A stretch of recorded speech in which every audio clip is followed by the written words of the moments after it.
2-4단원 감상적 읽기 함께 보도록 하겠습니다. 출제 유형부터 보도록 하겠습니다. 감상적 읽기의 방법에 대해서 묻는 문제, 그리고 감상적 읽기를 통해 글을 읽고 난 감상으로 적절한 것을 묻는 문제가 출제되었습니다. 이 단원의 본문인 별이 빛나는 밤에는 별을 소재로 한 두 작품에 대한 감상을 적은 감상문이자 평론인데요. 필자가 감상한 저녁에와 별 해는 밤의 표현 방법과 식구의 의미를 묻는 문제도 출제되었습니다. 감상적 읽기에 대해서 먼저 보겠습니다. 독자는 글을 읽을 때 인지적 능력만이 아니라 정의적 능력도 발휘하게 된다라고 되어 있는데요. 인지적 능력은 우리가 알게 되는 것, 정보와 관련된 능력입니다. 등장인물의 성격, 사건의 줄거리, 주제 파악할 때 사용하는 능력이고요. 정의적 능력이란 특정 인물을 자기와 동일시하여서 그의 처지에 공감하거나 아름다운 문장이나 표현에 감탄하거나 그를 통해 얻은 깨달음을 내면화할 때 사용하는 능력입니다. 그래서 동일시, 공감, 감탄, 내면화라는 말이 나오면 우리 정의적 능력 찾을 수 있어야 합니다. 이처럼 정의적 능력을 발휘하여서 글에서 공감하거나 감동적인 부분을 찾아서 그 내용을 감상하는 것을 우리는 감상적 읽기라고 이야기합니다. 독자들은 글을 읽으면서 박수를 치며 공감하고 폭소를 터뜨리며 눈물을 흘리면서 가슴 아파하기도 하는데요. 이러한 감상적 읽기를 통해 우리는 가슴에 쌓여있는 심리적 응어리를 정화하는 경험을 합니다. 그래서 이렇게 가슴에 있는 감정들을 표출하고 해소하는 것을 우리가 카타르시스라고 이야기하는데요. 감상적 읽기의 효과 첫 번째, 카타르시스. 두 번째, 우리는 감상적 독서를 통해서 지식이나 생각, 가치나 규범, 깨달음 등을 나의 것으로 내면화할 수도 있습니다. 이런 점에서 감상적 읽기는 마음을 정화하고 자아를 성장시키는 데 큰 역할을 한다라고 하면서 감상적 읽기의 효용, 마음 정화, 자아의 성장까지 있습니다. 우리가 글을 읽는 이유 중에 하나는 감동을 얻기 위한 건데요. 좋은 글은 이렇게 우리의 정서를 고양하고 가치 있는 인생에 대한 공감, 깨달음을 전해줍니다. 하지만 이러한 공감, 감동을 얻기 위해서는 우리의 마음을 열고 새로운 세계에 동참하려는 자세가 중요한데요. 이러한 공감적 읽기의 자세가 감상적 읽기의 기본이다 라고 얘기할 수 있겠죠. 소설을 예로 들어보겠습니다. 먼저 자신과 동일시할 수 있는 인물, 공감할 수 있는 상황, 표현을 찾고 그리고 왜 내가 그 인물과 자기 자신을 동일시하고 그 상황이나 표현에 공감하는지 이유를 생각해 봐야 하겠죠. 이러한 방법을 통해서 우리는 글이나 필자와 정서적 교감을 할 수 있습니다. 이러한 감동은 우리가 문학작품뿐 아니라 다른 글을 통해서도 받을 수 있는데요. 설명문, 충분히 감동받을 수 있습니다. 내용의 정확성이나 풍부함으로 인해서 우리가 감명을 받기도 하고 또 논설문을 읽을 때 우리 논리적인 전개나 명쾌한 주장, 반박을 통해서 감동을 할 수도 있죠. 그래서 이 부분 관련하여서 중요한 건 우리가 문학작품만 감상적 읽기가 가능한 것이 아니다. 설명문이나 논설문을 읽고 나서도 우리가 내용의 정확성이나 풍부함, 논리적인 전개나 주장, 반박 등 이러한 점을 통해서 감동을 받았다면 이 역시 감상적 읽기라고 할 수 있다. 기억해야 합니다. 물론 감상적 읽기가 반드시 동일시, 공감만 전제로 하는 것은 아닙니다. 우리 동일시할 수 없는 인물이나 공감할 수 없는 상황 및 표현을 통해서도 충분히 감상적 읽기가 가능한데요. 이때는 우리가 공감이나 동일시가 되지 않지만 이를 통해 인간과 세상의 다양성을 이해할 수 있다. 그래서 이런 다양성을 이해하는 것도 나와 다른 사람에 대해서 이해하는 것도 역시 감상적 읽기에 해당한다라고 이야기를 합니다. 이때 중요한 것은 우리가 그러면서 받은 감동, 내 생각을 흘려보내면 안 되고 반드시 그것을 정리하여서 내면화하였을 때 우리가 감상적 읽기라고 한다 라고 이야기를 합니다. 그러면 이 내면화란 과연 어떻게 하는 것인가? 글의 내용이나 즐거움, 깨달음, 가치, 태도, 정서 등을 자신의 것으로 수용하는 것이 내면화인데요. 내면화는 구체적으로 여러 감상 내용을 비교하고 평가하여서 나에게 적합한 것을 선택할 때 이루어집니다. 이렇게 글의 감상을 더욱 넓고 깊게 하려면 우리가 각자의 상을 서로 비교해 봐야 하는데요. 같은 글을 읽더라도 독자에 따라서 우리 모두 그 감상이 달라질 수 있겠죠. 이러한 감상을 서로 소통함으로써 우리는 첫 번째, 글의 감상을 넓히는 한편, 그러면 글을 다양한 각도에서 볼 수 있는 한편, 비교를 통해 또 나의 생각, 나의 감상적 읽기를 깊게 가다듬을 수도 있게 됩니다. 그래서 우리는 글에 대한 감상을 더욱 넓고 깊게 하기 위해서 다른 사람과 감상을 비교하고 내면화하는 것이 꼭 필요하다라고 하면서 마무리해 보도록 하겠습니다. 그러면 제재 읽기 한번 같이 볼게요. 앞서 이야기했듯이 이 글은 별을 소재로 한 문학 작품에 대한 감상이 드러나 있는 감상문이자 평론입니다. 그래서 첫 번째 작품인 저녁에를 먼저 제시하고 있어요.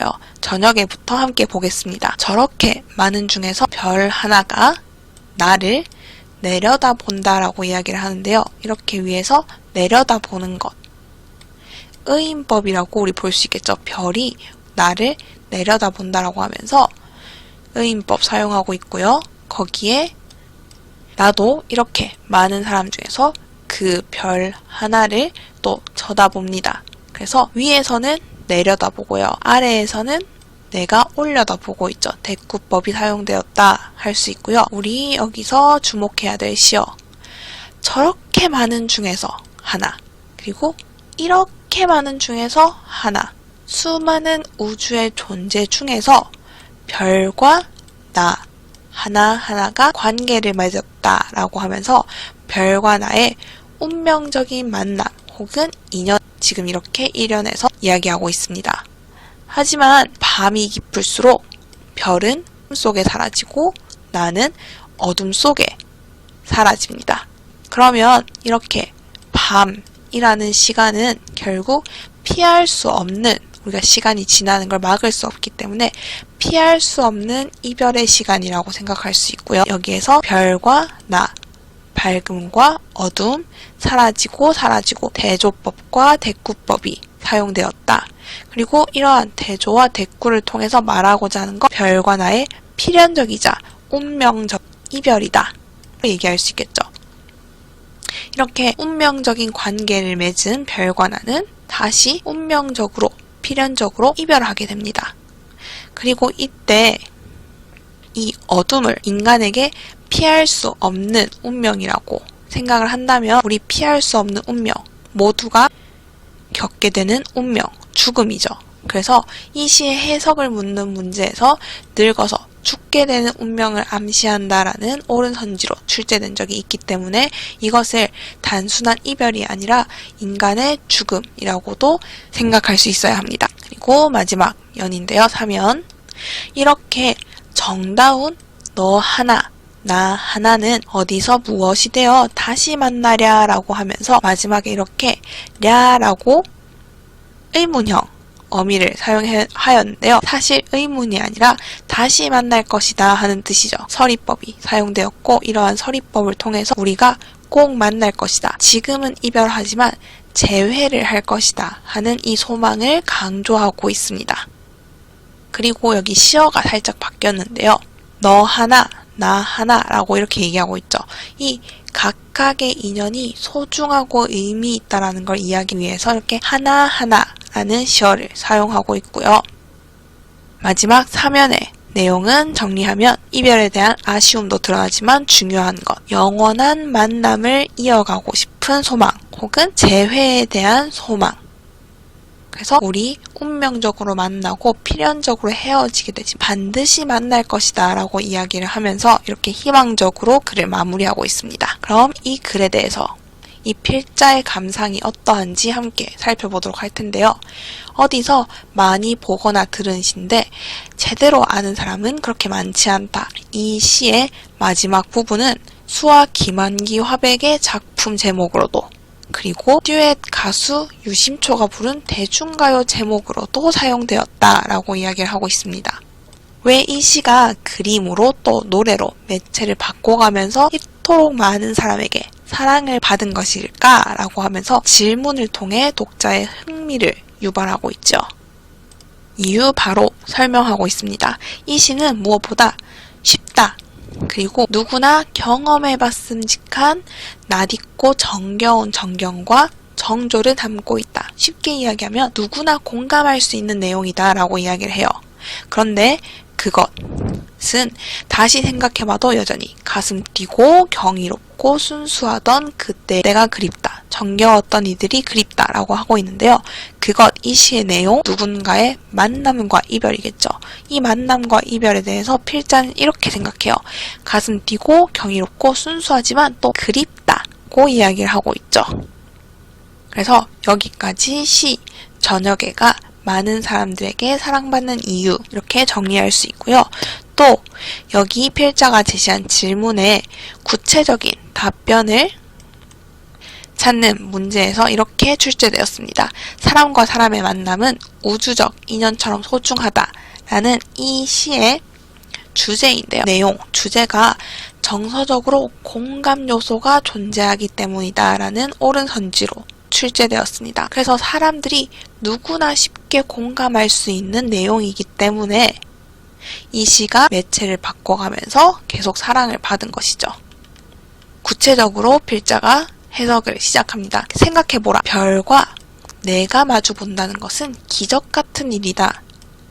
왜 우리 은하계에는 1000억 개의 별이, 그리고 우주에는 또 그런 은하가 1000억 개, 그리고 나는 수십억 인구 중에 하나인데 수많은 별과 수많은 사람들 가운데 우리가 서로 마주보고 있다라고 하면서 둘의 만남이 기적 같은 일이다 라고 이야기하고 있고요. 또 그 중에서도 억겁의 시간 가운데 우리가 다시 만났기 때문에 또 기적 같은 일이다 라고 하면서 둘의 만남이 아주 기적 같은 일이다 강조하고 있습니다. 하지만 이런 기적 같은 만남도 시간의 힘을 이길 수는 없다. 그래서 우리는 밤이 되면 사라져야 한다 이야기를 하죠. 저녁별은 밤이 되면 사라지고 낮 또한 그럴 운명이다 라고 하면서 운명적인 만남과 이별에 대해서 이야기를 합니다. 여기서 시인은 인생의 교훈을 얻는 것이죠. 별과 인간의 관계도 그런데 정다운 사이인 너와 나의 만남과 헤어짐은 또 어떤가? 우리 모두 어린 시절 친구와의 인연이 있어요. 이것도 우주적 인연이죠. 이 얼마나 소중한 우주적 인연, 기적과 같은 일인가? 그런데 우리는 그 중에서 몇이나 다시 만나게 될까? 궁금하지 않은가? 계속 질문을 던지고 있습니다. 어디서 무엇이 돼서 다시 만나게 될지 벅차지 않은가? 벅찰 것이다. 서리법이죠. 헤어졌던 소중한 사람과의 재회가 나에게 감동을 줄 것이다. 그리고 그대의 기억 속에는 이렇게 별만큼이나 많은 인연들이 있는데 이런 수많은 인연 그립지 않은가? 또 역시 서리법. 나는 이런 수많은 인연이 그립다. 우리는 이렇게 수많은 인연 전부 다 우주적 인연이기 때문에 뭉치로 계산하지 말고 이 시인이 하듯 또박또박 따져보라. 하나씩 그 의미를 되새기고 떠올려야 한다라고 이야기를 하는 거죠. 그래서 이 부분 지금 필자는 이렇게 이야기하고 있습니다. 어린 시절 친구와의 인연 생각해보라. 그리고 또박또박 따져보라 라고 하면서 지금 이 시의 내용을 독자의 삶과 연관지어서 감상하기를 생각하기를 어머해라 라는 명령형을 활용하여서 강조하고 있어요. 그리고 별에는 밤입니다. 별 하나의 추억과 사랑과 쓸쓸함과 동경과 시와 그리고 별 하나의 어머니 우리 여기에서부터 어조가 바뀐다는 거 체크하고 가야 됩니다. 그래서 이 앞에는 일단 별 하나에 하나씩 천천히 이야기를 하고 있죠. 그런데 별 하나의 어머니 지금 2번 이야기하고 한 번 더 이야기합니다. 다음 년에서 어머님이라고 하면서 갑자기 행이 길어진 거 한눈에 확인할 수 있죠. 그래서 어머니를 기점으로 하여서 지금 시의 어조가 변하였다 확인할 수 있어야 하고요. 어머님이라고 하면서 화자가 이야기를 건네는 대상이 직접적으로 드러나고 있습니다. 나는 별 하나에 아름다운 말 한마디씩을 불러봅니다. 그리고 이런 아이들의 이름들, 그리고 사람들의 이름들, 비둘기, 강아지, 토끼, 노루, 프랑시스 잠, 라인 릴케와 같은 시인들의 이름까지. 지금 화자는 별을 바라보면서 별 하나에 아름다운 말들을 하나씩 부르고 있는데, 처음에는 추상적이고 관념적인 말들을 천천히 하나씩 나열하고 열거했다면, 어머님을 기점으로 하여서 조금 더 구체적이고 친밀한 그리운 존재들 조금 빠른 호흡으로 길게 이렇게 나열하고 있다, 우리 확인할 수 있죠. 윤동주의 별 해는 밤 이렇게 제시를 하고, 또 필자의 감상 살펴보도록 하겠습니다. 윤동주야말로 별 하나하나를 또박또박 헤아리고 있다, 이름까지 붙여가면서. 그런데 어머니를 거저 이 추상적인 어휘들이 어조가 바뀌게 됩니다. 이렇게 추상적인 어휘에 대해서 이야기할 때에는 어딘가 멋과 여유마저 느껴지는 듯 하더니, 어머니를 떠올린 순간 갑자기 수다를 떨기 시작하는 것이다 라고 이야기를 하죠. 그래서 어머니를 기점으로 구체적인 어휘를 산문적 호흡으로, 길게 빠른 호흡으로 열거하고 있습니다. 처음에는 그저 낭만적이고 관념적인 이름과 개념을 부과하다가 그게 시로 이어지고 시가 어머니가 되더니, 어머니를 불러놓고 보니까 느낌과 시가 달라지는 게다 라고 하면 시상의 변화, 지금 짚고 있는 거죠. 어머니는 이렇게 강력한 느낌을, 실감을 주는 육체, 구체적 대상이다 라고 이야기를 하고 있습니다. 별에 대한 연상이 이렇게 추상에서 구체, 관념에서 육체로 이행해 가면서 시인은 그리움이라는 정서에 몸서리를 치게 됩니다. 그리고 이 그리움은 폭포수 같은 연상을 불러오게 되는 거죠. 그래서 저 하늘의 별처럼 의미 있는 존재들, 인격적이고 구체적인 화자에게 소중한 인연들이 계속 쏟아져 나온다라고 하면서 어머니를 떠올린 이후의 시상 전개에 대해서 이야기하고 있습니다. 이제는 모자랄 지경이에요. 시행 하나에 이름 하나 붙이던 이 추상적인 어휘를 느린 호흡으로 열거하던 것이 어머니를 떠올린 이후에는 호흡이 빨라지고 시행이 길어지면서 구체적 어휘를 빠른 호흡으로 열거하기 시작합니다. 그래서 어머니라는 화자가 말을 거는 대상이 드러나 있고, 이 어머니에게 그리운 이름들을 하나씩 다 이야기하는데, 이들은 모두 여리고 순수하고 선한 존재들입니다. 그리고 또 잊고 있던 수많은 고맙고 그리운 이름들이기도 하죠. 그래서 윤동주는 이러한 존재들을 하나하나 호명하고 있는데요. 이때 호명한다 라는 행동은 결국 하나하나 소중하게 여기면서 떠올린다 라고 얘기할 수도 있겠죠. 그리운 사람이 많다는 건 얼마나 행복한가. 하지만 만날 수 없으니 또 얼마나 고통인가 라고 이야기를 하면서 이 역설적인 상황을 이야기하고 있습니다. 그러기에 윤동주는 그 잠시의 행복한 추억이 끝나는 순간 이렇게 얘기합니다. 이네들은 너무나 멀리 있습니다. 그래서 화자가 처한 현실은 멀리 있어서 만날 수가 없는 상황인 거죠. 그리고는 말합니다. 별은 그런 거라고. 밝게 빛나서 기쁘고 멀리 있어서 슬프다고. 그래서 시인이 생각한 이 역설적인 별의 속성이 드러납니다. 밝게 빛나서 기쁘고, 생각하면 그리우니까 행복해지고 추억이 떠올라서 행복해지는데, 지금 당장은 만날 수 없어서 슬픈 거죠. 그리움 덕택에 살고 그리움 때문에 못 살겠다는 것을 하면서 시인이 별을 통해 전달하려는 이러한 인연에 대한 이야기를 지금 하면서 시를 잊은 그대에게 본문 마무리해보도록 하겠습니다. 빈출 유형 함께 보도록 하겠습니다. 감상적 읽기의 방법에 대해서 묻는 문제 출제되었는데요. 직접적으로 방법을 묻는 문제뿐만 아니라 이 방법을 통해서 글을 읽고 난 감상으로 적절한 것을 묻는 문제 역시 출제되었습니다. 그러면 1번 같이 보도록 할게요. 감상적 읽기에 대한 설명으로 가장 적절한 것은 되어 있는데 1번 독자는 글을 읽을 때 인지적 능력만 아니라 정의적 능력도 같이 발휘한다. 이건 적절하죠. 그래서 우리 내용을 파악할 뿐만 아니라 그에 따른 나의 감상도 느끼게 되는데 내용과 관련된 건 인지적 능력, 그리고 감상과 관련된 건 정의적 능력이다 기억했으면 좋다고 했습니다. 2번 독자의 인지적 능력은 공감하거나 깨달음을 내면화할 때 발휘된다. 요거 잘못됐죠. 공감, 내면화하면 정의적 능력. 3번 정의적 능력은 줄거리나 주제 등을 파악할 때 발휘된다 되어 있는데 이렇게 줄거리, 주제 파악, 내용과 관련된 부분은 인지적 능력이기 때문에 3번 틀렸다. 4번 감상적 읽기는 소설을 읽을 때 적절하다. 그래서 설명문이나 논설문을 읽을 때는 적절하지 않다 되어 있는데 설명문, 논설문도 읽으면서 충분히 감상을 하고 또 감동을 받을 수 있다라고 했어요. 그래서 4번도 틀렸다. 마지막 5번 감상적 읽기는 반드시 동일시나 공감을 전제로 하고 있다 라고 이야기를 하고 있는데 반드시 동일시, 공감 틀렸죠. 동일시 할 수 없거나 공감할 수 없는 경우에도 세상을 다양하게 볼 수 있다라고 하면서 동일시나 공감을 할 수 없는 글 같은 경우에도 충분히 감상적 읽기가 가능하다는 거 기억하고 있어야 합니다. 그래서 정답은 1번이 되겠네요.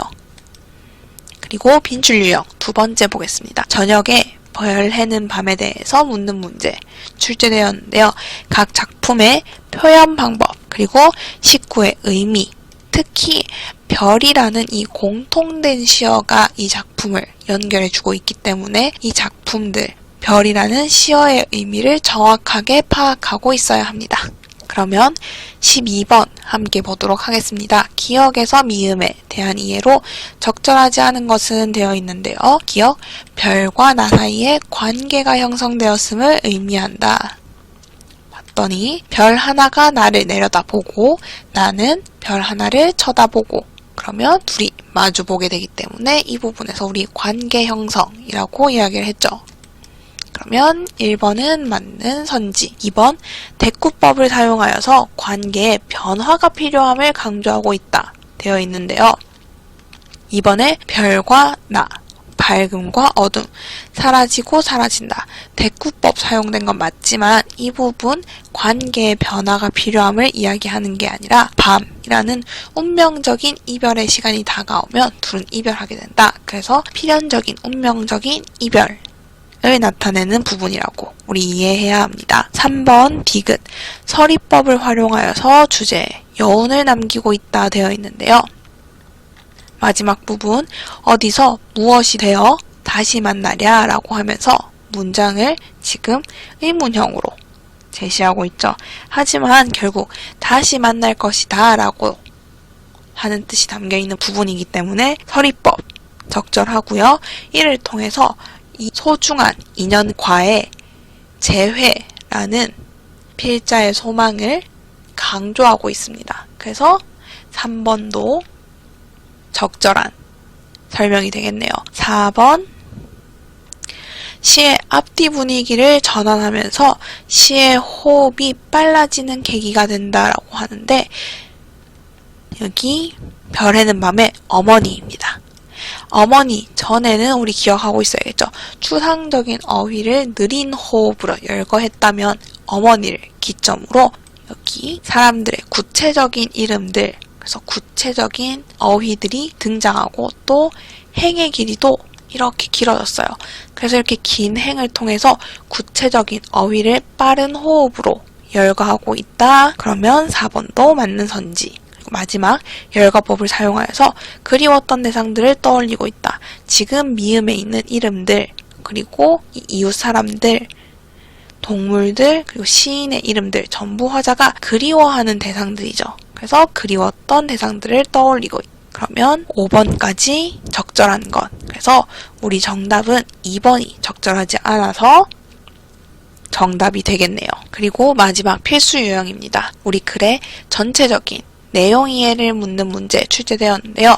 특히 특정 구절에서 짐작할 수 있는 필자의 의도, 그리고 필자가 내용을 소개하기 위해서 혹은 자신의 감상을 전달하기 위해서 어떠한 방법을 파악하고 있는지 묻는 문제도 출제되었습니다. 그러면 20번 보도록 하겠습니다. 윗글에 대한 설명으로 적절한 것을 보기에서 골라 바르게 묶은 것은 되어 있는데요. 기억 이 글은 별을 소재로 한 2시, 저녁에와 별 해는 밤 맞죠? 읽고 자신의 감상을 드러내고 있다. 그래서 2시 모두 그리움과 관련돼 있다. 그래서 이 별이 그리운 인연들을 이야기하고 있다라고 하면서 자신의 감상 드러내고 있기 때문에 기억은 맞는 것. 니은 김광섭의 저녁에에서는 이 별을 순리에 따르는 운명적인 것이라고 본다라고 되어 있는데요. 우리 이 별 밤이라는 시간 피할 수 없죠. 이 시간이 오면 반드시 일어나는 것이기 때문에 순리에 따르는 운명적인 것으로 본다. 적절하고요. 끝. 윤동주의 별에는 밤에서는 시상이 전개되면서 그리움이 해소된다 되어 있는데요. 시상이 전개되면서 어머니를 기점으로 그리움이라는 감정이 고조되고 있죠. 그래서 해소되지 않는다. 그래서 마지막 부분에는 그들이 아스라이 멀리 있다라고 하면서 만날 수 없기 때문에 그립고 슬프다라는 것을 이야기하고 있습니다. 그러면 디귿 틀렸고요. 리을 윤동주의 별에는 밤에서는 시인이 별을 통해 현재의 만남에 감사하고자 한다 되어 있는데요. 시인이 별을 통해 떠올리는 이름들, 떠올리는 존재들은 모두 과거의 인연들입니다. 시인은 이러한 과거의 인연들을 떠올리면서 이들을 그리워하고 있고 또 이들을 만날 수 없는 현실의 슬픔을 느끼고 있죠. 그렇기 때문에 현재의 만남에 감사하는 것이 아니라 과거의 만남을 그리워하는 것이다 라고 해야겠습니다. 그러면 정답 기억 니은이 있는 1번이 되겠네요. 이렇게 우리 2-4 감상적 읽기 단원 마무리해 보도록 하겠습니다. 2-5 창의적 읽기 함께 보도록 하겠습니다. 출제 유형부터 볼까요? 글에 드러난 필자의 문제의식과 필자가 제시한 문제 해결 방안에 대해서 묻는 문제, 그리고 필자의 직업관을 묻는 문제가 출제되었습니다. 그래서 이 글에서는 필자가 직업에 대한 이야기를 하면서 직업과 관련된 사회적 통념에 문제가 있다. 문제의식을 제기하고 또 이에 대한 나름대로의 문제 해결 방안을 이야기합니다. 두 번째, 글의 내용과 문맥을 바탕으로 특정한 구절의 의미를 묻거나 이에 담긴 필자의 의도를 묻는 문제가 많이 출제되었습니다. 그럼 우리 창의적 읽기에 대한 이야기부터 조금 하도록 하겠습니다. 독자는 독서 과정에서 당연히 글의 내용을 확인하는데요. 이뿐만 아니라 그와 관련된 여러 가지 생각을 떠올립니다. 그리고 그 생각들은 어떨 때에는 필자가 생각하지도 않았고 동의하지도 않을 정말 새로운 생각일 수도 있는데요. 이 새로운 생각 펼치면서 읽는 것을 우리는 창의적 읽기라고 합니다. 창의적 읽기는 가장 적극적인 읽기의 방법이면서 동시에 누구나 모두 다 하는 것인데요. 왜냐? 같은 글도 독자마다 전부 다 다르게 읽기 때문입니다. 그런 의미에서 우리 독자는 새로운 필자나 다름없다라고 이야기를 할 수 있겠죠. 결국 창의적 읽기란 글을 있는 그대로 수동적으로 읽는 데 그치는 것이 아니라 글을 바탕으로 새로운 가치를 창조할 때 가장 적극적인 의미에서의 창의적 읽기라고 할 수 있다라고 하면서 창의적 읽기에 대해서 이야기를 했습니다. 창의적 읽기란 그렇다고 해서 이제껏 세상에 존재하지 않았던 독특하고 기발하고 낯선 생각을 하는 건 아닙니다. 오히려 이미 많은 사람이 쌓아 올린 돌더미 위에다가 내 작은 돌멩이 하나 얻는 것이라고 할 수 있는데요. 이는 다시 말해서 앞서 사람들이 했던 생각들을 사실적 읽기, 추론적 읽기, 비판적 읽기를 통해서 파악을 하고 그런 다음에 내 돌을 어떻게 올려놓아야 할지 그러면 창의적 생각이나 의견을 찾아야 하는 거죠. 그래서 창의적 읽기를 위해서는 이렇게 다양한 방법의 읽기가 먼저 선행되어야 하고 그 이후에 나는 자신의 새로운 깨달음, 창의적 생각이나 의견을 찾을 수 있다라고 이야기를 합니다.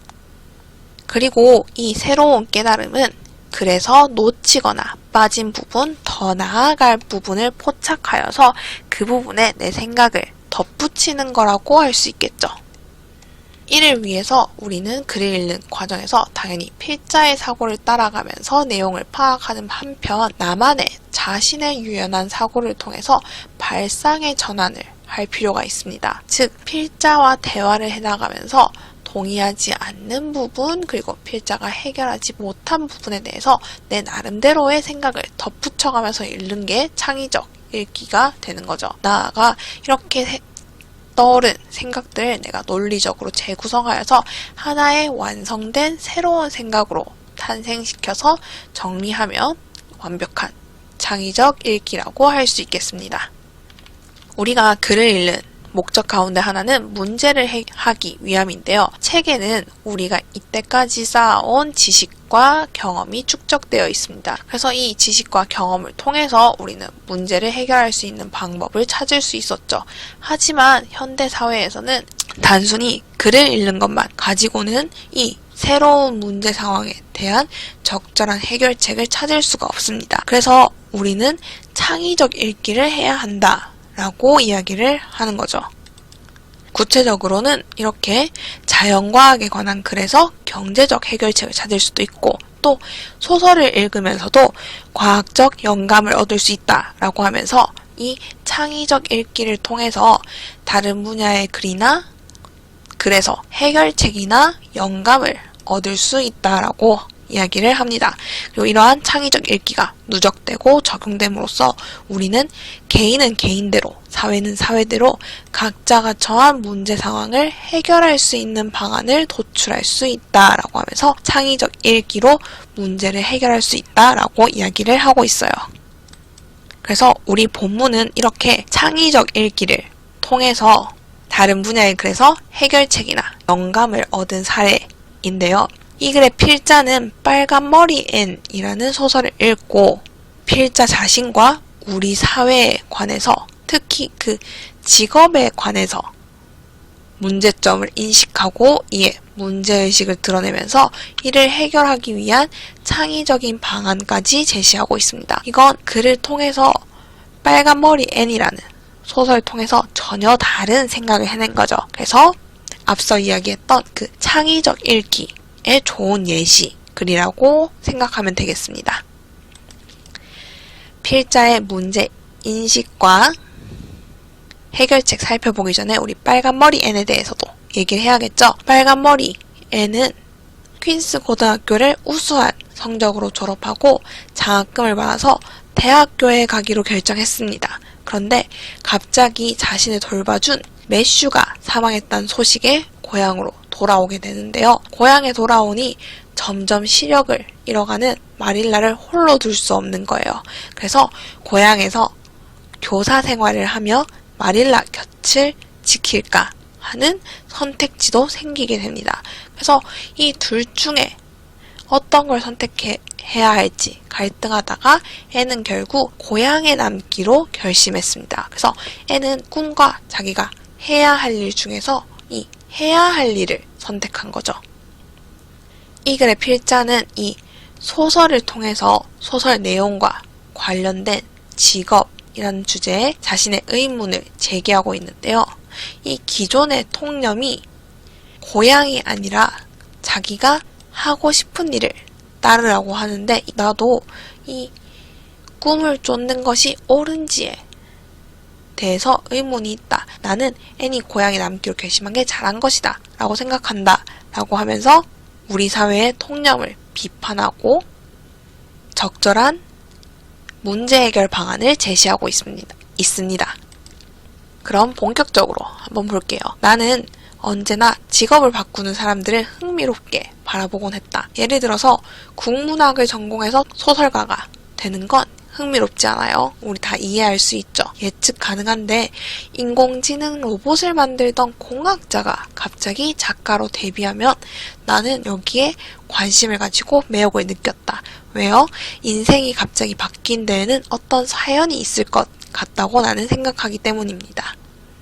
그러면서 자신의 경험을 들어서 이야기를 하고 있는데요. 나는 경기도에 있는 한 도서관에서 강의를 하다가 꿈에 대해서 이야기를 한 적이 있는데 내가 이 범죄심리 분석관이라는 꿈을 얘기한 학생에게 내가 만났던 한 경찰관에 대해서 얘기하고 싶었다라고 이야기를 하면서 내용을 전개하고 있습니다. 나는 범죄심리 분석관을 취재하면서 여러 가지 말들을 들었는데요. 그가 했던 말들은 기록해놓고 싶을 만큼 내 마음을 끌었습니다. 그런데 집으로 돌아가는 길 내 가슴에 가장 남았던 말은 이것입니다 라고 하면서 직접적으로 그의 말을 인용하고 있어요. 나는 내가 원해서 이 직업을 택한 것은 아닙니다. 먹고 살려다 보니 어쩔 수 없이 경찰이 된 거예요 라고 하면서 자신이 경찰이 된 이유가 유별난 소명의식이 있어서 그런 것이 아니고 먹고 살려다 보니까 어쩔 수 없이 하게 된 거다. 그런데 하다 보니까 사람들에게 필요한 일이고 도움을 주는 일이기 때문에 계속하게 되었다라고 하면서 처음부터 소명의식을 가지고 경찰이 된 건 아니지만 이 생계를 위해서 내가 해야 하는 일, 하게 된 일에서 이렇게 의미를 찾게 되었다. 그럼 이건 사람들이 흔히 짐작하는 경찰관이 된 이유와는 조금 차이가 있죠. 사람들은 소명의식 때문에 그랬을 거라고 생각하는데 이 경찰관은 그냥 먹고 살려다 보니까 어쩔 수 없이 하게 되었다. 그런데 하다 보니까 의미를 찾게 되었다라고 이야기를 했어요. 그 경찰관의 말이 각인된 데는 이유가 있었다. 그즈음 나는 의심하고 있었다라고 하면서 내 문제 필자가 인식한 문제를 드러내고 있어요. 꼭 꿈을 직업으로만 이루어야 하는 걸까?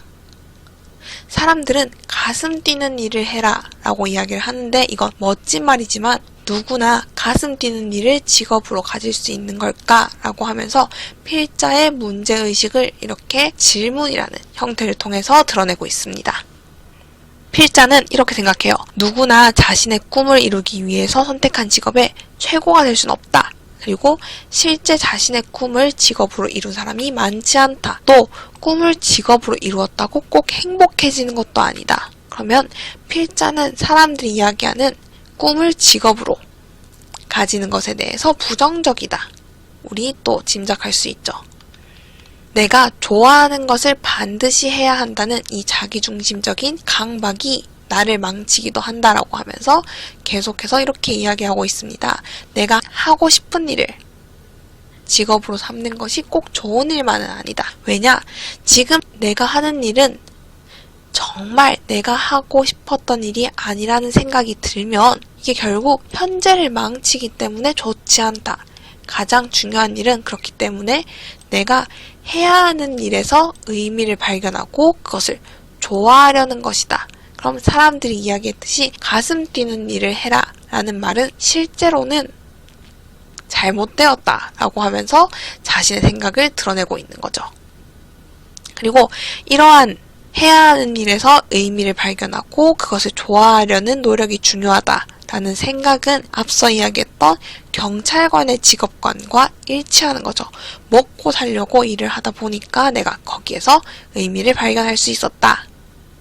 나는 직업을 꿈과 연결해서 아까 얘기했듯이 가슴 뛰는 일을 해라 라고 만드는 우리 세태에 대해서 이런 일을 하지 못하면 마치 실패자인 것처럼 좌절하게 만들기 때문에 문제다 라고 생각한다. 그리고 직업이란 내가 아니라 남에게 도움이 되는 일을 하고 합당한 대가를 받는 일이라는 생각에 이르자 이 사람들이 자아실현과 직업을 통해서 자아실현을 하지 못해서 느끼는 이 괴리감을 이해할 수 있었다라고 이야기를 합니다. 그러면 여기서 필자가 생각하는 직업이란 무엇인가 확인할 수 있죠. 필자가 생각하는 직업은 결국 내 꿈을 이루는 것이 아니라 남에게 도움이 되는 일을 하고 그 대가를 받는 일입니다. 그래서 이러한 일을 통해서 자아실현을 하려고 하니까 당연히 안 된다라고 짚고 넘어가는 거죠. 그래서 이 아이들 직업 선택에 대해서 고민하는 사람들에게 하지 못했던 말, 그리고 꿈과 멀어졌다고 꿈을 꾸는 회사원들, 후배들, 친구들, 현재의 직업에 불만을 가지고 있는 이들에게 말하고 싶다. 어떻게? 이런 직업에 대한 괴리를 느끼는 건 너만의 고민이 아니다. 네 잘못이 아니고 이건 이 시대가 만든 병이다 라고 하면서 이 사회 풍조가 잘못되었음을 계속해서 짚고 있어요. 그리고 무엇보다 자아 성취는 직업을 통해서 하면 안 된다. 일이 끝난 후 할 수도 있다. 라고 하면서 현재의 직업에 최선을 다하고 꿈은 다른 방법을 통해서 추구하는 것이 바람직하다라고 계속 이야기하고 있습니다. 그래서 하고 싶은 일과 해야 하는 일 사이에 갈등하는 N이 나에게 물었어도 나는 똑같이 대답했을 것이다. 그럼 다시 말해서 N이 고향에서 교사를 해야 한다 라고 답했을 것이다 라고 얘기를 했을 거다 이야기를 하는 거죠. 이제 나는 너의 꿈을 너의 직업으로 이뤄라. 그러면 다시 말해 내게 대학에 가서 공부해라 라는 말은 하지 않을 생각이다.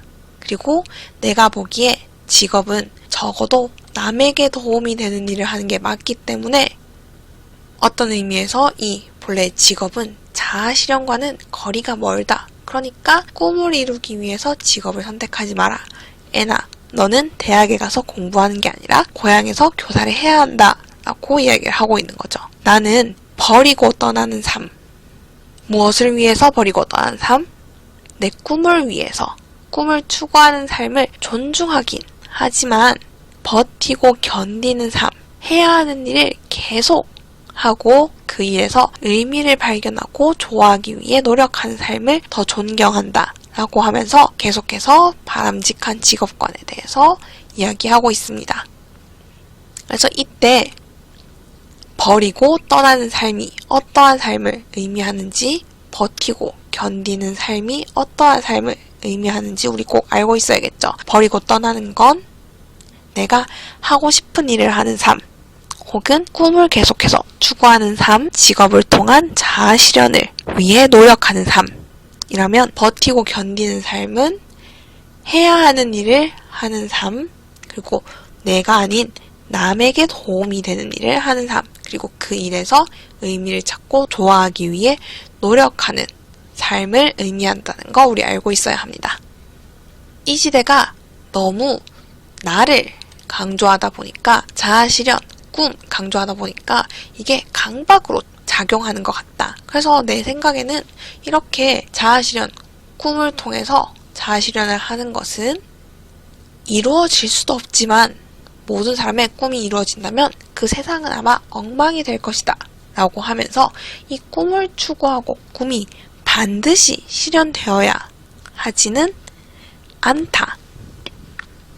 꿈이란 반드시 실현되었을 때 의미가 있는 것은 아니다 라고 이야기를 하고 있습니다. 좋아하는 일과 잘하는 일 중에서 어느 것을 직업으로 선택해야 하냐 라고 묻는 사람들에게 나는 이제 잘하는 일을 하라고 이야기할 것이다 라고 하면서 필자의 직업 선택 기준, 다시 말하면 필자가 제시한 문제에 대해서 해결 방안을 제시하고 있어요. 왜냐? 잘하는 일을 선택해야 하는 이유, 시간이 이 많은 것들을 바꾸기 때문에 잘하는 일을 하고 계속 하다 보면 점점 더 잘할 수 있으므로 기회를 더 많이 얻을 수 있고요. 또 자기 일에 대한 특정한 태도, 좋아하게 되는 것도 포함한 이 태도가 생기기 때문에 우리는 이 좋아하는 일 말고 잘하는 일을 직업으로 삼아야 한다라고 이야기를 하고 있습니다. 필자는 한때 빛나는 재능이 훗날에 아픈 족쇄가 되는 경우를 종종 봐왔고 또 생각만 해도 가슴 두근거리는 꿈을 직업으로 갖게 된 사람들이 불행해지는 것도 얼마든지 말할 수 있다 라고 하면서 사람들에게 자신의 꿈을 직업적인 성취로 이루지 못했다고, 내가 꿈이 없다고 좌절할 필요는 없다. 왜? 직업을 통해서 꿈을 이루려는 것 자체가 잘못되었다. 그렇게 하지 마라라고 이야기를 하고 있어요. 그리고는 꿈이 이루어진 후에도 삶은 계속되기 때문에 결국 이 세상에 삶보다 강한 꿈은 없으며 이건 다시 말해 삶과 꿈 중에서 삶이 더 중요하다라는 뜻이겠죠.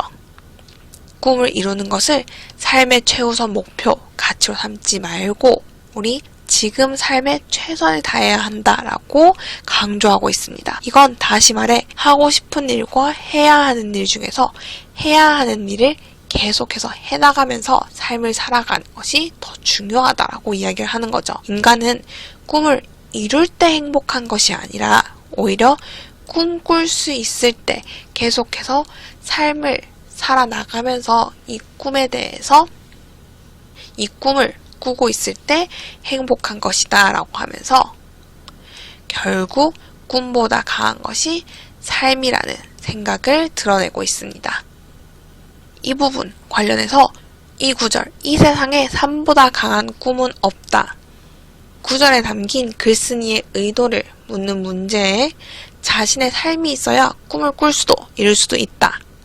라는 옳은 선지, 또 무턱대고 꿈을 추구하기보다는 현실의 삶에 최선을 다해야 한다. 라는 옳은 선지로 출제되었습니다. 그래서 구절마다 필자의 생각이 어떻게 드러나고 있는지 우리 파악하고 있어야 합니다. 그러면 기출문제 함께 보도록 하겠습니다. 빈출 유형 첫 번째인데요. 글에 드러난 필자의 문제의식, 그리고 필자가 제시한 문제 해결 방안, 그리고 이를 통해 파악할 수 있는 필자의 직업관까지 문제에 출제되었습니다. 또 선지나 보기를 제시해서 이를 파악하고 여기에 드러나는 입장이 필자의 입장과 동일한지 혹은 필자의 입장을 뒷받침할 수 있는지 묻는 문제 등이 출제되었습니다. 그러면 2번 보도록 할게요. 보기는 윗글의 내용을 정리한 것이다. A에 들어갈 내용으로 가장 적절한 것은 되어 있는데요. 보기 표 꼭 기억해야겠죠. 필자의 문제의식은 글에 그대로 드러나 있습니다. 꿈을 직업으로만 이루어야 하는가? 그래서 요즘에는 이렇게 직업을 꿈과 연결하여 내가 하고 싶은 일, 가슴 뛰는 일을 하지 않으면, 꿈을 직업으로 이루지 않으면 실패자인 것처럼 좌절하는 경우가 많다. 그리고 실패자처럼 좌절하게 만드는 것이 문제이다 라고 하면서 필자가 인식한 요즘 세태의 문제점을 드러내고, 이게 정말 문제인가? 문제의식을 갖고 있는데요. 이를 해결하기 위해서 어떠한 방법을 제시했는지를 우리 묻고 있네요. 필자는 직업이 자신의 꿈을 이루기 위한 수단이므로 다양한 직업에 종사해보는 것이 좋다. 잘못되었죠. 직업은 자신의 꿈을 이루기 위한 수단이 아닙니다. 그렇기 때문에 요거 적절하지 않고요. 2번, 내가 해야 하는 일에서 의미를 발견하고 그것을 좋아하기 위해 노력하는 것이 중요하다. 이 부분이 적절하죠. 본문에서 한번 찾아볼까요? 가장 중요한 일은 자기가 해야 하는 일에서 의미를 발견하고 그것을 좋아하려는 노력 그 자체가 아닐까. 그래서 필자가 제시한 문제에 대해서 자기 나름의 해결책을 이렇게 또 제시하고 있습니다. 그래서 2번은 적절한 것, 2번이 정답이 되겠고요. 3번, 좋아하는 일보다 잘하는 일을 직업으로 선택할 때 자아 실현의 기회가 더 많아진다라고 이렇게 이야기하고 있는데요.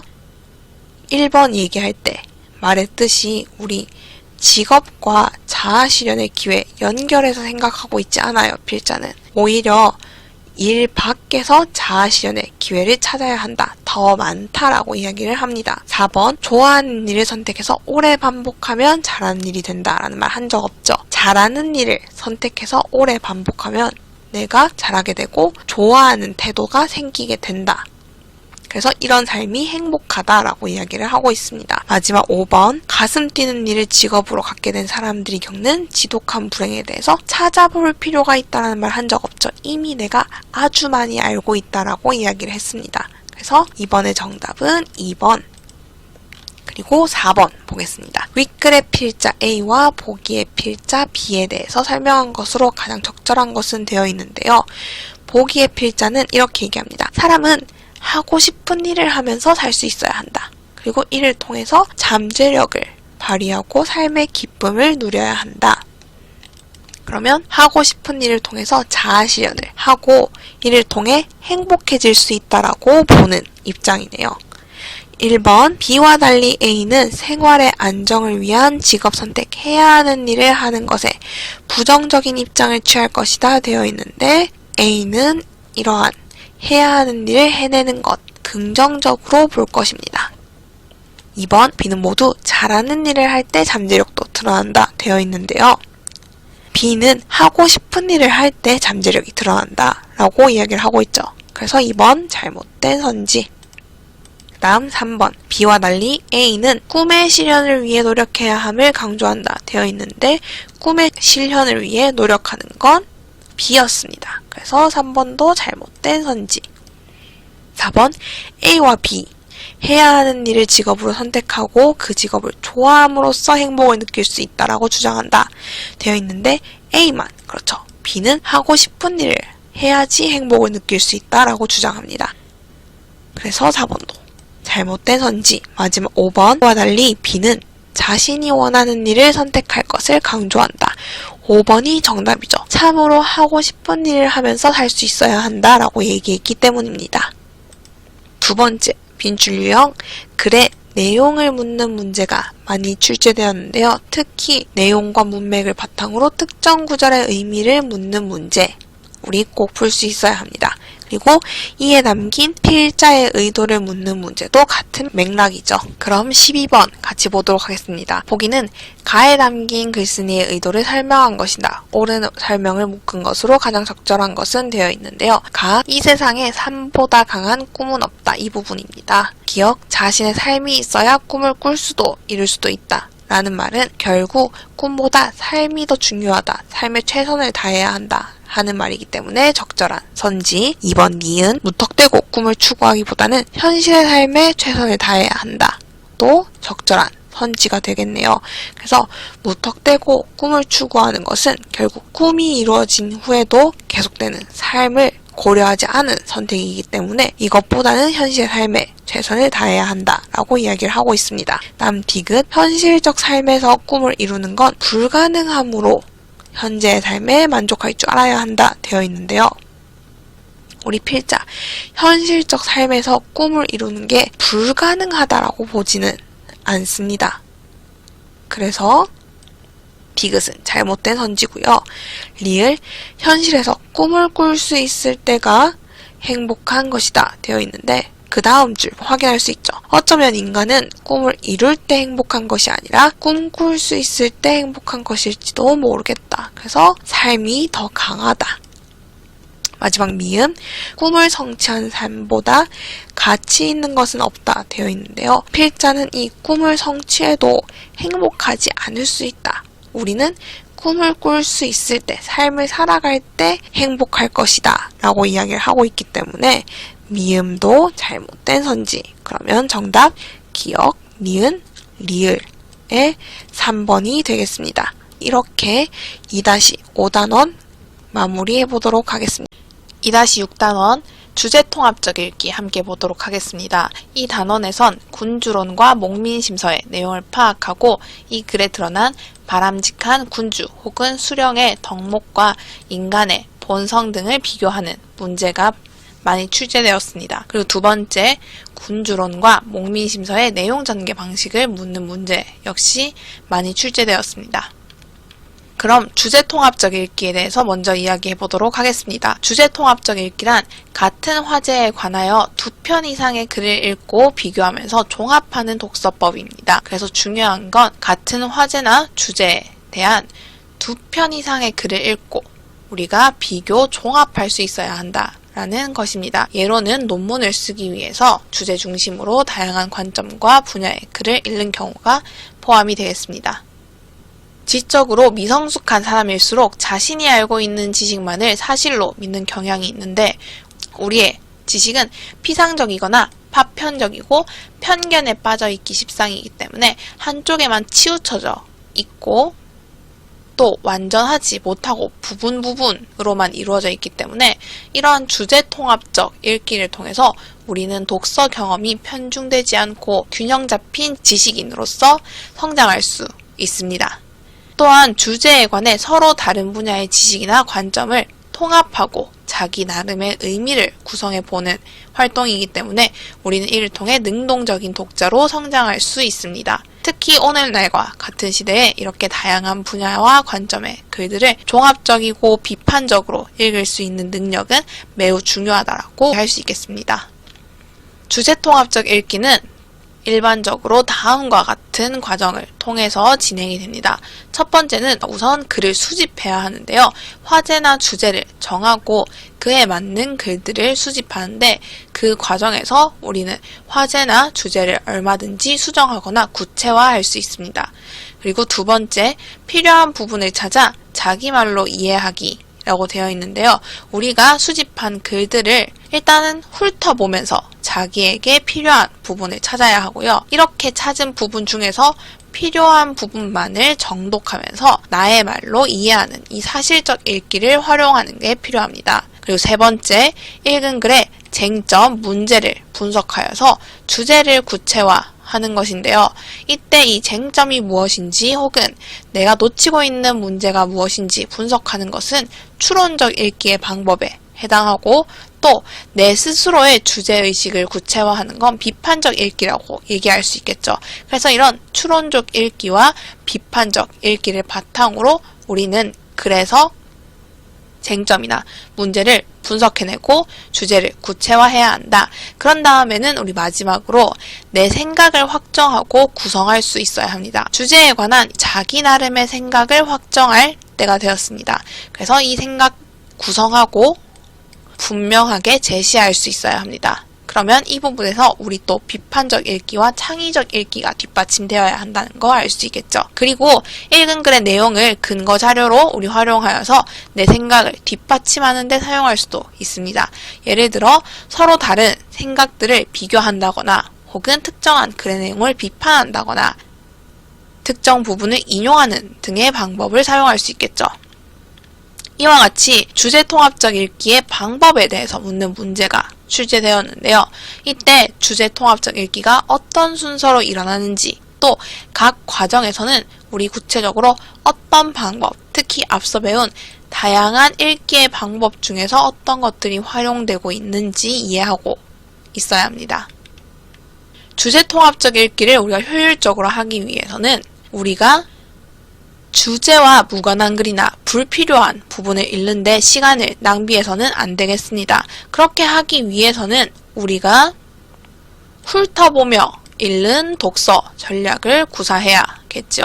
그래서 주제와 관련된다고 해서 우리가 모든 글을 다 읽을 수도 없고 글의 전체 내용이 모두 필요한 것도 아니기 때문에 우리는 훑어보며 읽는 독서 전략을 통해서 나에게 필요한 내용만 골라서 판단할 수 있어야 합니다. 그리고 이때 주제 통합적 읽기의 주체가 독자 자신이라는 점을 잊지 않고 능동적으로 독서를 해야 합니다. 또한 주제통합적 읽기를 할 때는 우리 객관성과 공정성을 유지해야 하는데요. 이건 다시 말해 내가 잘 모르는 분야라든지 혹은 나와 생각이 다르다고 해서 그냥 넘어간다거나 폄하해서는 안 된다라는 뜻입니다. 우리 주제종합적 읽기를 할 때에는 무엇보다 중요한 태도, 다양하면서도 새로운 생각들을 열린 마음으로 공평하게 대할 수 있어야만 하겠습니다. 그래서 마지막 부분, 주제 통합적 읽기를 할 때는 열린 태도를 가지고 있어야 한다까지 마무리해 보도록 하겠습니다. 그럼 군주론 제재 함께 보도록 하겠습니다. 모든 군주가 잔인하지 않고 인자하다고 생각되기를 더 원해야 한다고 주장합니다. 하지만 우리 자비를 부적절한 방법으로 베풀지 않도록 조심해야 한다. 라고 하면서 이상적인 군주의 모습과 이상적인 군주가 되기 위해 조심할 점을 먼저 이야기를 합니다. 그리고는 체사레 보르자의 예를 들어서 자신의 주장을 펼치고 있는데요. 그는 잔인하다고 생각되었지만 이렇게 다양한 업적을 세울 수 있었다. 그래서 보르자의 행동을 잘 생각해보면 잔인하다는 평판을 듣는 것을 피하려고 이렇게 피스토이아가 사분오열되도록 방치한 피렌체인보다 체사레 보르자가 훨씬 더 자비롭다고 판단할 수 있다라고 하면서 자신의 관점에서 이 두 사람들을 평가하고 있어요. 따라서 현명한 군주는 이 체사레 보르자처럼 자신의 신민들의 결속과 충성을 위해서라면 잔인하다는 비난을 받는 것을 걱정해서는 안 됩니다. 라고 하면서 자신이 생각하는 현명한 군주의 조건을 이야기하고 있습니다. 왜냐하면 지나친 자비로움으로 무질서를 방치하면 이 많은 사람이 죽거나 약탈당할 수 있겠죠. 하지만 이런 군주보다 차라리 소수의 몇몇을 시범적으로 처벌함으로써 많은 사람들이 평화롭게 살 수 있게 기강을 잡는 군주가 실제로는 훨씬 더 자비로운 셈이기 때문입니다. 라고 이야기를 하고 있습니다. 그러면 이 사람은 어떻게 생각하느냐? 많은 사람들의 평화를 위해서 몇몇의 잘못한 사람들에게 잔인한 통치와 처형을 하는 것은 괜찮다. 이를 통해 오히려 군주는 나라를 평화롭게 다스릴 수 있다라고 이야기를 하는 거죠. 전자, 자비로운 통치, 피렌체인과 같은 통치는 공동체 전체에 해를 끼치지만 군주가 명령한 처형은 단지 특정 개인만을 해치는 것에 불과하기 때문에 이 대의를 위해서는 당연히 잔인한 통치가 필요하다라고 주장을 하고 있습니다. 특히 신생국가는 위험으로 가득 차 있기 때문에 신생군주는 잔인하다라는 평판을 피할 수가 없다. 그럼 다시 말해 신생국가에서는 특히나 잔인한 통치를 통해서 사회를 안정시켜야 한다라고 생각하고 있는 거죠. 그리고 베르길리우스라는 시인의 작품 속 디도의 말을 인용하여서 자신의 주장을 뒷받침하고 있습니다. 상황은 가혹하고 내 왕국은 신생왕국이어서 그럼 디도겠죠. 신생군주인 디도는 그런 조치, 잔인하다고 여길 만한 조치를 할 수밖에 없었고 그 덕분에 이 몇몇을 희생함으로써 국경의 구석구석을 방어하였노라 라고 이야기를 하고 있습니다. 그러면 여기에 나오는 디도는 우리 앞서 보았던 체사레 보르자와 같은 유형의 군주라고 볼 수 있겠죠.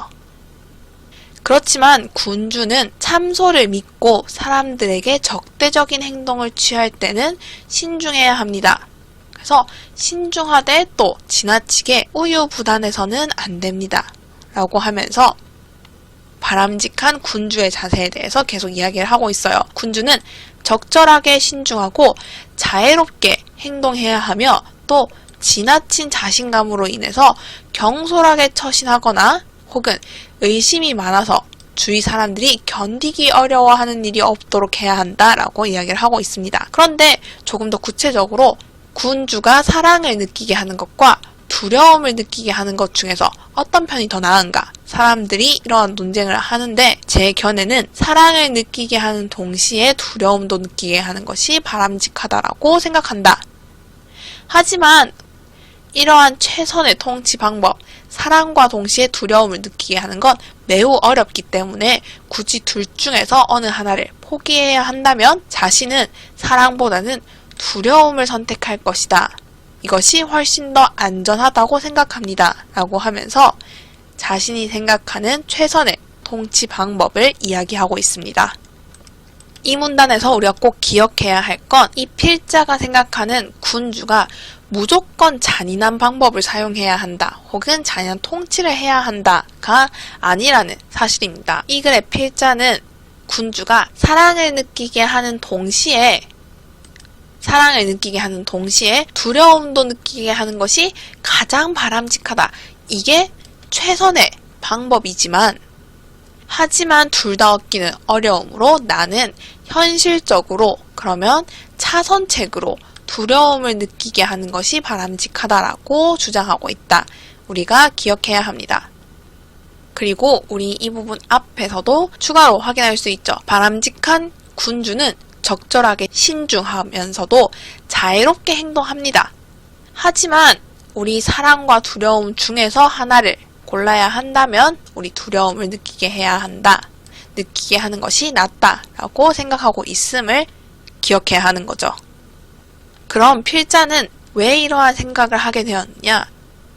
인간에 대한 자신의 생각을 바탕으로 이러한 결론을 내리게 되었습니다. 인간이란 은혜를 모르고 변덕스러우며 위선적인 데다가 기만에 능하며 위협을 피하려고 하고 이익에 눈이 어두운 이런 부정적인 존재입니다. 그렇기 때문에 내가 은혜를 베풀면 사람들은 그 아래에서 온갖 충성을 바치면서 교원영색하는 태도를 보일 테지만 당신이 정작 그들을 필요로 할 때면, 그러한 것들을 필요로 할 때면 그들은 등을 돌릴 것입니다. 라고 이야기를 하고 있죠. 그래서 이러한 사람들을 믿고 다른 대책을 소홀히 한 군주는 몰락을 자초할 뿐입니다. 라고 하면서 사람들을 믿어서는 안 된다. 사람들을 사랑을 통해서 다스리면 안 되는 이유에 대해서 지금 이야기를 하고 있습니다. 이렇게 부정적인 인간의 본성 때문에 결국 군주는 효과적인 통치를 하려면 사랑이 아닌 두려움을 활용할 수밖에 없다라고 이야기를 하는 거죠. 위대하고 고상한 정신을 통하지 않고 단순히 물질적 대가를 주고 얻은 우정은 유지될 수 없으며, 왜냐? 사람이 그만큼 자신의 이익만을 쫓는 부정적이고 또 위선적인 존재이기 때문입니다. 인간은 두려움을 불러일으키는 자보다 사랑을 베푸는 자를 해칠 때 덜 주저합니다. 왜냐? 사랑이란 결국 일종의 감사관계에 의해서 유지되는데, 인간이 악하기 때문에 결국 자신의 이익을 취할 기회가 생기면 언제든지 그 감사의 상호관계를 팽개치고 자신의 이익을 취할 것이다. 하지만 두려움은 처벌에 대한 공포로서 유지되기 때문에 두려움에 따르는 처벌을 피하기 위해서 결국 그 사람을, 군주를 배신하는 경우가 없다. 실패하는 경우가 결코 없습니다. 라고 이야기를 하고 있는 거죠. 그래서 인간의 본성에 대한 자신의 관점을 바탕으로 사랑보다 공포의 통치를 해야 하는 이유, 혹은 두려움의 통치를 해야 하는 이유에 대해서 계속 이야기하고 있습니다. 그럼에도 현명한 군주는 자신을 두려운 존재로 만들되 동시에 사랑은 받지 못하더라도 미움을 받는 일은 피해야 합니다. 라고 이야기하고 있습니다. 미움을 받지 않으면서도 두려움을 느끼게 하는 것은 얼마든지 가능한데요. 구체적으로는 이렇게 제시를 하고 있는 거죠. 군주가 신민들의 재산, 그들의 부녀자들에게 손을 대는 일을 삼가기만 한다면 군주는 신민들에게 미움을 받지 않을 수 있습니다. 그리고 누군가를 처형할 때에는 적절한 명분과 명백한 이유를 대서 그때로만 국한해서 신민을 처벌해야 한다라고 이야기를 하고 있습니다. 이것도 역시 부정적인 인간의 속성에 기반하여서 나온 생각인데요. 인간이란 어버이의 죽음은 쉽게 잊어도 재산의 상실이란 자신의 이득과 관련된 일에는 좀처럼 잊지 못하기 때문입니다. 그리고 이런 명분, 이유는 언제든지 만들어낼 수 있기 때문에 군주는 처벌을 내릴 때 적절한 명분과 명백한 이유를 꼭 들어야 한다라고 이야기를 하고 있습니다. 그리고는 군대에 관한 이야기를 하는데요. 군주는 자신의 군대를 통솔하고 많은 병력을 지휘할 때 잔인하다는 평판쯤은 개의치 말아야 합니다. 그래서 앞서 나왔던 이야기가 반복되고 있어요. 군대를 통솔할 때에도 우리 잔인한 평판쯤은 개의치 말아야 한다. 왜냐하면 군대라는 것 자체가 그 지도자가 잔인하고 거칠다고 생각되지 않으면 단결을 유지하거나 혹은 만반의 태세를 갖추지 못하기 때문입니다. 그리고 잔인하게 군대를 통솔한 사람 한니발의 예를 들고 있습니다. 한니발은 상황이 유리하든 불리하든 상관없이 군 내부에서 혹은 그들의 지도자에 대해서 어떠한 분란도 일어나지 않은 효과적인 군대를 효과적으로 통솔했던 리더이다라고 이야기를 하고 있죠. 그는 모두 그의 비인간적인 잔인함에 의해서만 설명이 될 수 있다. 그리고 그가 그토록 잔인하지 않았더라면 그의 다른 역량 역시 이렇게 한니발이 큰 성과를 거두는 데에는 충분하지 않았을 것이다 라고 하면서 결국 한니발의 성과는 그의 잔인성이 뒷받침되어서 나온 결과이다 라고 이야기를 하고 있습니다. 하지만 분별 없는 다른 저술가들은 이러한 한니발의 성과는 찬양하면서도 그 성공의 주된 이유인 잔인함은 비판하는 이런 어리석음을 범하고 있다라고 하면서 자신의 생각을 드러내고 있는데요. 우리 필자는 다른 저술가들과는 달리 한니발의 잔인성이 한니발의 성과의 가장 핵심이었다라고 생각합니다. 그리고 자신의 입장을 이렇게 뒷받침하기 위해 반대되는 군주도 이야기를 하고 있습니다. 스키피오인데요. 그는 매우 훌륭한 인물로 평가받았지만 그의 군대는 에스파냐에서 그에게 반란을 일으킨 적이 있습니다. 그럼 스키피오는 훌륭한 인물로 평가받았지만 군대 통솔은 효과적으로 제대로 하지 못했던 인물인 거죠. 그 이유는 바로 그가 지나치게 자비로워서 결국 적절한 군사적 기율을 유지하는 것 이상으로 많은 자유를 병사들에게 허용했기 때문이다. 그럼 이 필자가 하고 싶은 말은 결국 군대를 통솔하기 위해서는 지나치게 자비로워서는 안 된다. 지나치게 자비로우면 결국 적절한 군사적 기율을 유지할 수 없고 반란이 일어날 것이다 라고 주장하고 있는 것입니다. 이와 관련해서 파비우스 막시무스라는 인물은 원로원에서 그를 탄핵하면서 그가 로마 군대를 부패시킨 장본인이라고 비난을 합니다. 그럼 이때 이 파비우스 막시무스가 스키피오에 대해서 내린 평가는 결국 이 글의 필자가 내린 평가와 동일하겠죠. 그리고 이 잘못한 지방장관에 대해서도 제대로 된 처벌을 내리지 않습니다. 이 모든 것은 스키피오의 과도한 자비로움 때문인데요. 실제로 원로원에서 그를 사면하자고 발언한 인물은 스키피오가 어떠한 군주에 해당하는지 정확하게 알고 있었습니다. 그는 타인의 비행을 처벌한 잔인하게 통치하는 군주, 한니발 같은 군주가 아니라 그러한 비행을 스스로 저지르지 않는 데 탁월한 도덕적으로 훌륭한 자유롭게 통치하는 그러한 군주였다라고 이야기를 하고 있는 거죠.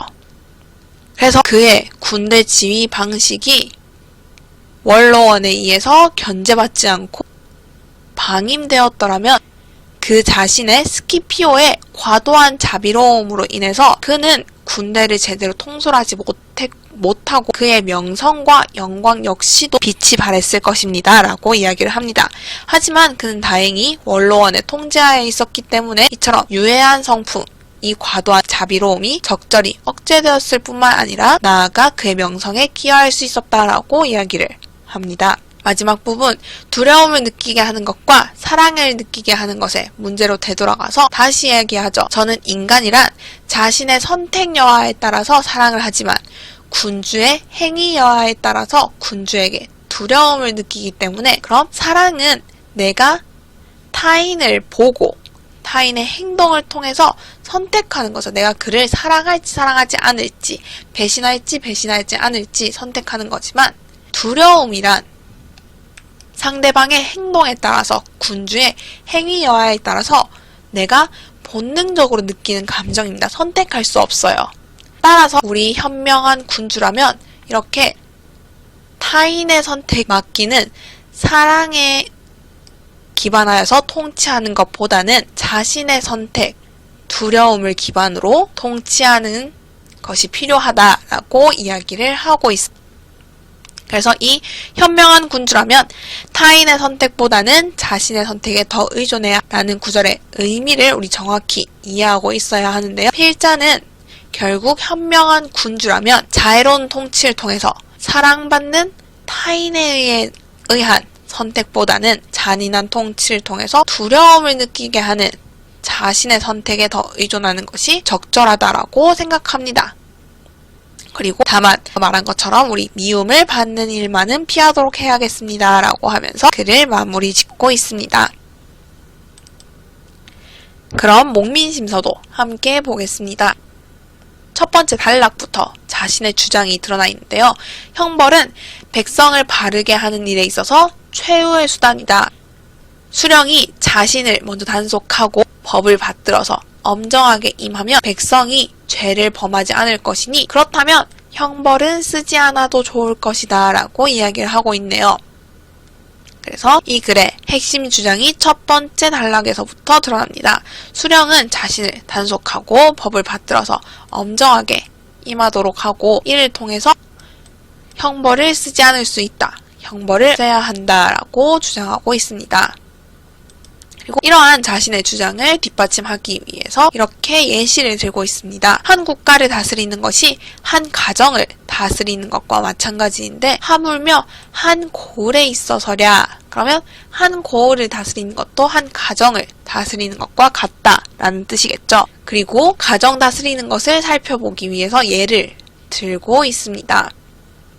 첫 번째 집은 가장이 날마다 꾸짖고 성내어서 자재를 매질하고 종아리치며 노비를 묶어놓고 두드리는 억압적으로 형벌을 활용하여서 집을 다스리는 경우입니다.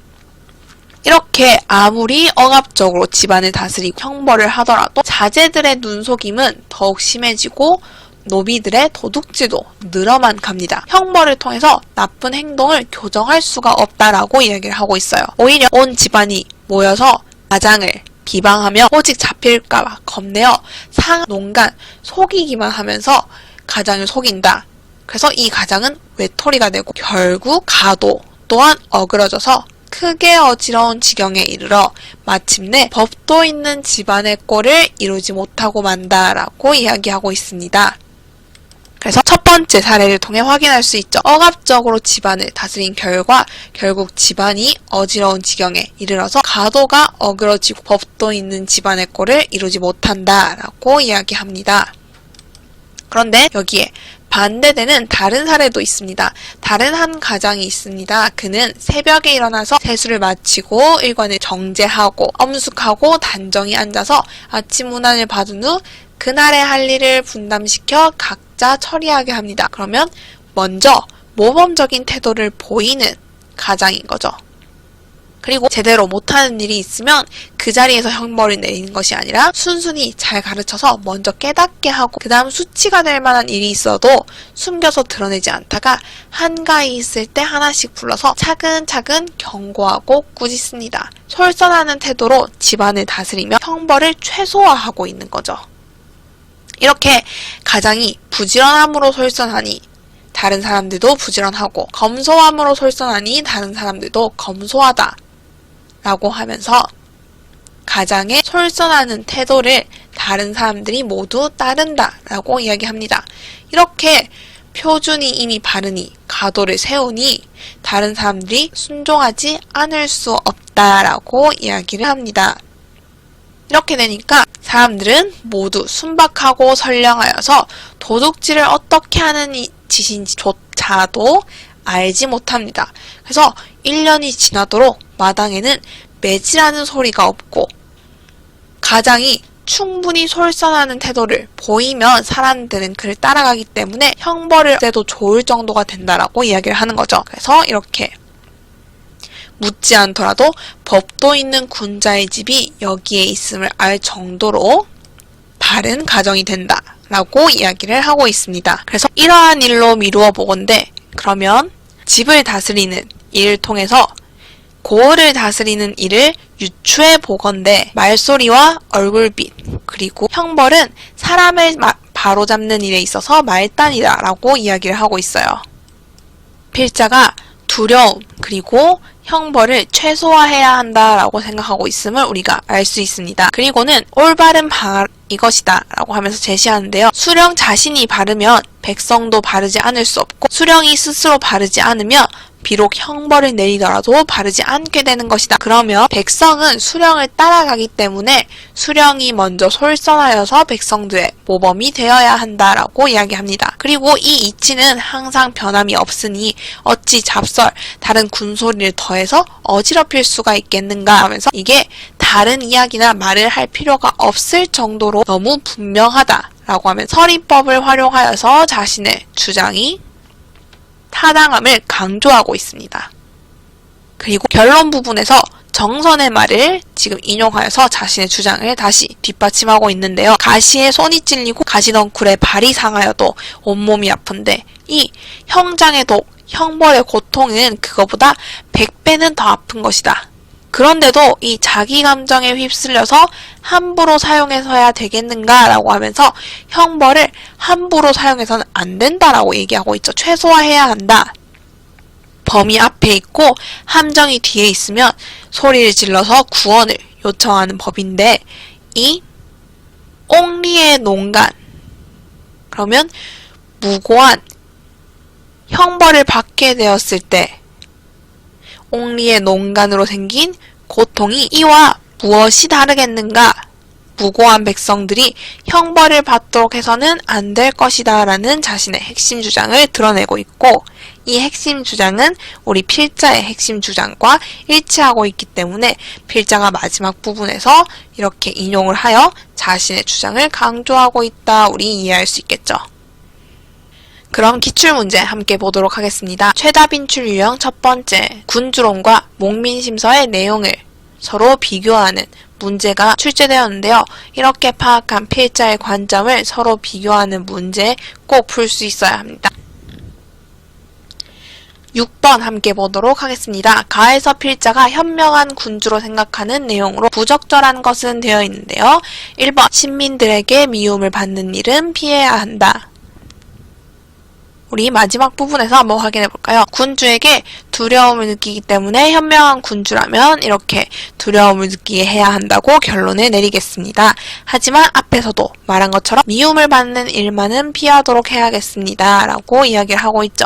그럼 6번에 1번은 적절한 내용, 두 번째, 신민들에게 자신을 두려운 존재로 인식되게 해야 한다. 이것도 적절한 내용이 되겠죠. 신민이란 결국 위선적이고 자신의 사랑은 언제든지 배반할 수 있는 그러한 존재이기 때문에 우리 오히려 공포, 두려움을 가지고 통치를 해야지 효과적이다 라고 이야기를 하고 있었습니다.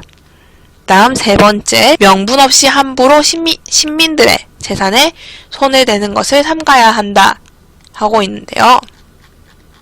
여기에서 확인할 수 있죠. 군주는 자신을 두려운 존재로 만들되 미움받는 일은 피해야 합니다 라고 하면서 구체적인 방법, 군주가 신민들의 재산과 그들의 부녀자들에게 손을 대는 일을 삼가면 항상 성취할 수 있습니다 라고 이야기를 하고 있습니다. 그래서 6번에 3번과 4번도 적절한 성지.